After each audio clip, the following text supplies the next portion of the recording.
پہنچاؤ ان باتوں کو جو تمہاری طرف اتاری گئی ہے، اور اگر تم نے نہیں پہنچائی تو یاد رکھو یہ اگر تم نے ہماری باتیں نہیں پہنچائی تو تم نے اگر اس میں کچھ کمی بیشی کی تو تم نے اللہ کی تبلیغ نہیں کی۔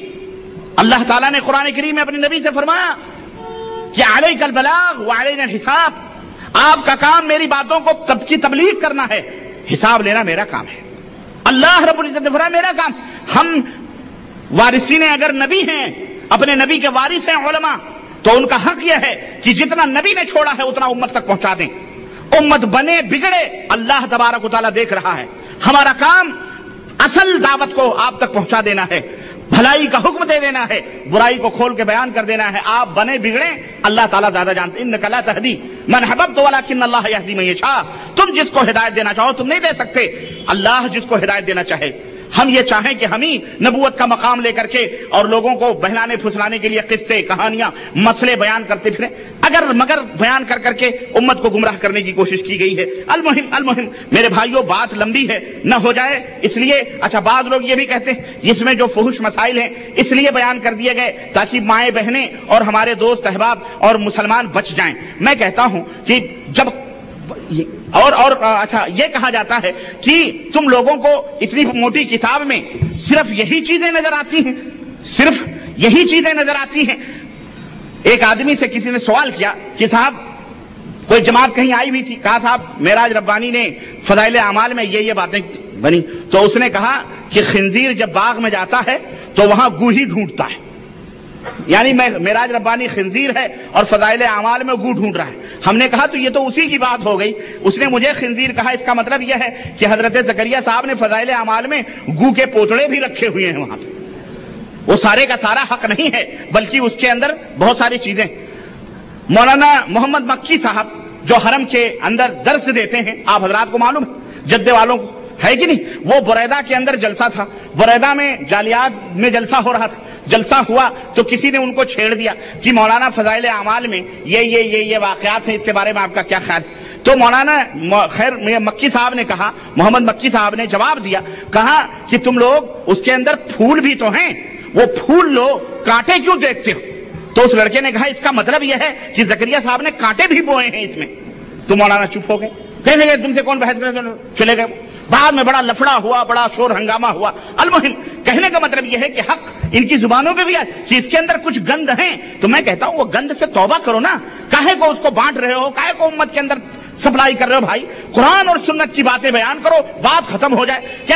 کیا ضرورت ہے یہ تمام سب گندگیاں اور اپنی طرف سے گڑھ گڑھ کر کے اس کے اندر مسائل بیان کرنے کا؟ مثال کے طور پر چند نمونے میں آپ کی خدمت میں رکھ رہا ہوں، مختلف مسائل، جیسا کہ میں نے آپ کو شروع میں بتلایا، میرا مزاج یہ نہیں ہے کہ میں ان مسائل فقہیہ کے اندر داخل ہوں، میں عقائد کے اوپر ضربیں لگاتا ہوں کہ بد عقیدگی سے آدمی کو پہلے توبہ کرائی جائے۔ مولانا اشرف علی صاحب تھانوی کے عقائد یا علماء دیوبند کے جو عقائد ہیں اس تعلق سے میری کافی کیسٹیں الحمدللہ موجود ہیں، اور کتابیں بھی بہت جلد انشاءاللہ ترتیب ہو کر آئیں گی انشاءاللہ، اور وہ ہمارے زیر بحث ہیں، وہ کتابیں زیر ترتیب ہیں انشاءاللہ۔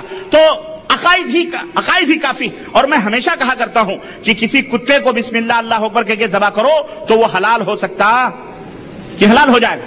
تو لیکن آج کی شب اس لیے منعقد ہوئی ہے کہ بہشتی زیور کا آپریشن کیا جائے۔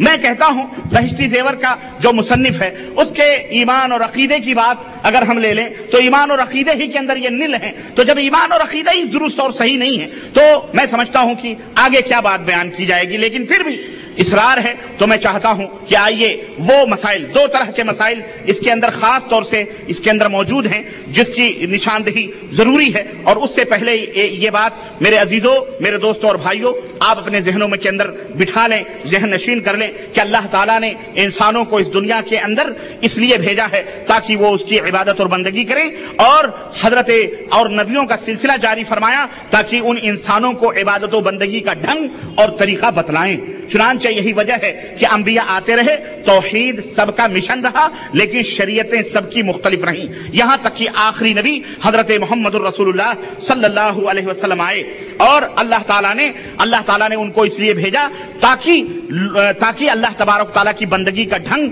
اور ہنر اللہ کے بندوں کو بتائیں۔ چنانچہ اللہ نے اسپیشل طریقے سے شریعت بھی آسمان سے نازل فرمائی تاکہ انہی شریعتوں کی، انہی احکامات کی اللہ کے نبی تبلیغ اور دعوت کرتے رہیں۔